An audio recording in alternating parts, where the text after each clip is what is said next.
Mr. President, ladies and gentlemen, I have only recently come here from the United States of America. And that being the case, I cannot stand before this august body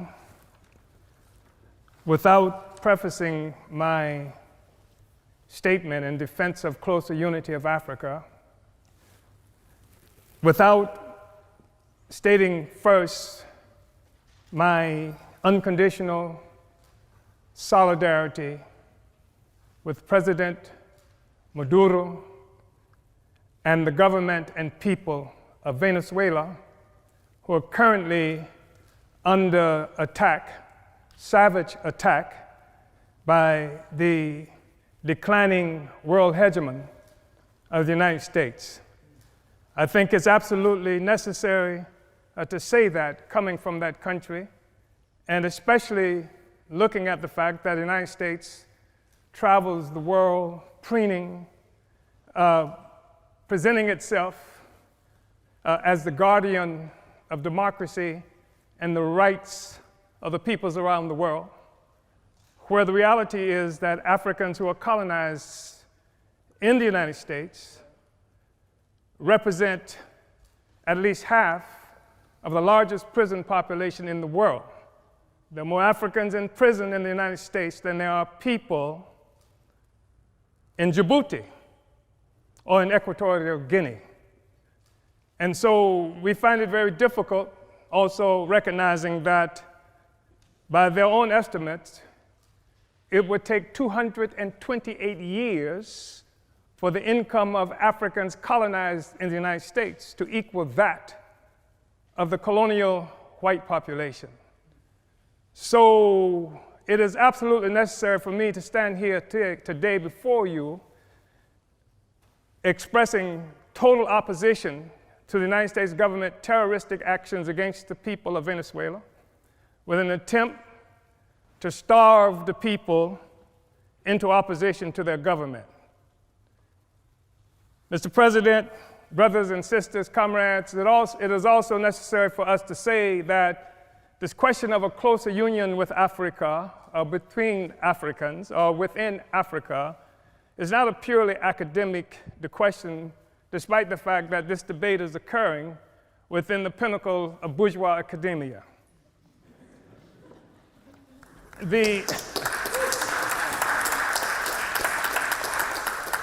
That there is a natural, historical inclination for Africa and African people to be united, which is one of the reasons I am here today.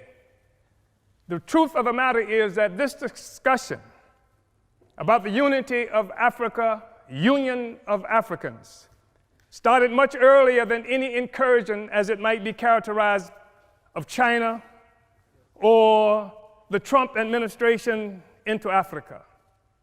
The reality is that Africa came under assault some 600 years ago when Portugal first came and captured African people and initiated the process that would begin capitalism and would establish and consolidate the identity of Europeans in the world. It is a reality that capitalism rests upon a foundation of African slavery. Africans were first capital.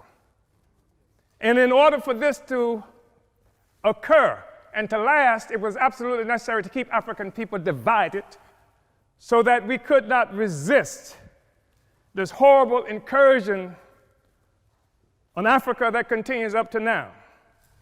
I think it's important to be able to say that. I think that we have to say that we've seen example after example by African people to unite.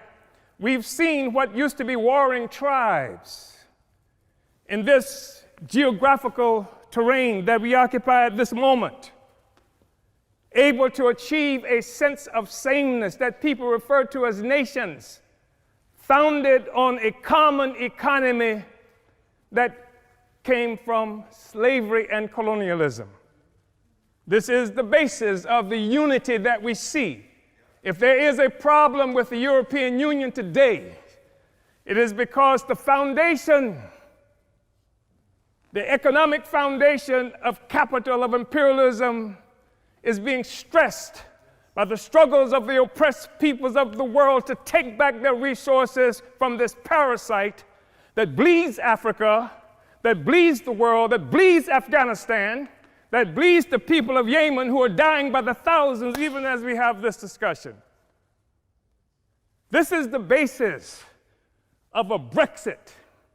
It can't stand together anymore because the host is rejecting the parasite. And it's creating crisis throughout Europe and throughout the imperialist world. I think it's necessary, brothers and sisters, to say that there has been a natural trajectory by African people for closer union.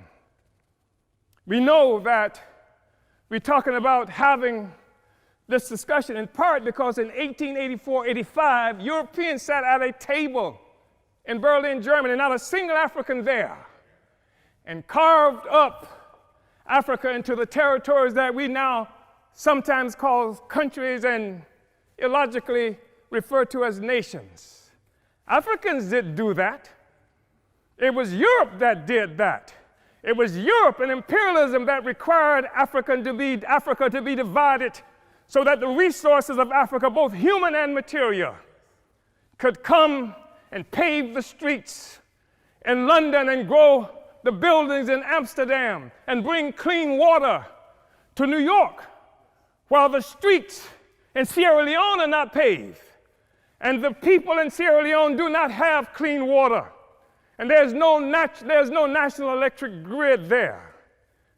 It is necessary to keep Africa divided by European imperialism and by all the imperialism in order to continue to suck the resources from Africa so that cell phones could exist here, so that Steve Jobs and the others could achieve some great notoriety from the coltan that comes from Congo, where Leopold killed at least 12 to 15 million Africans in order to conquer and keep Africa in the condition it's in today.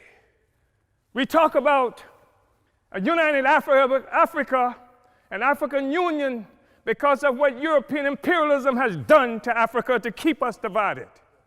We know it's true.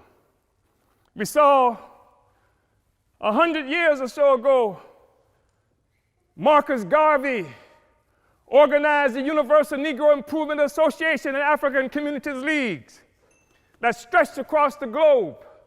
More than 11 million African people everywhere were connected to this. Africa for Africans, at home and abroad. That was the cry. Not Africans for Nigerians that didn't even exist until the British created it in 1915. And Flora Shaw, the mistress who would become the wife of Frederick Lugard, came up with the name nigger area.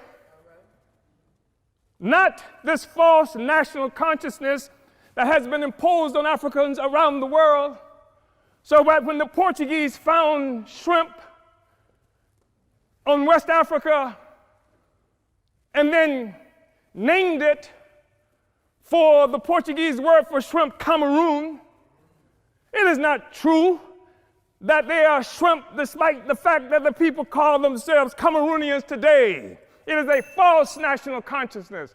The false national consciousness that created the American Negro, that created the Black Brit, the Afro-Swede. We are one Africa, one nation, and we must have closer union. But in order for that to happen, it has to be a revolutionary union. The Organization of African Union, created on May 25th, 1963 in Addis Ababa, Ethiopia, was part of an effort to circumvent efforts by Kwame Nkrumah to build a single union of African states.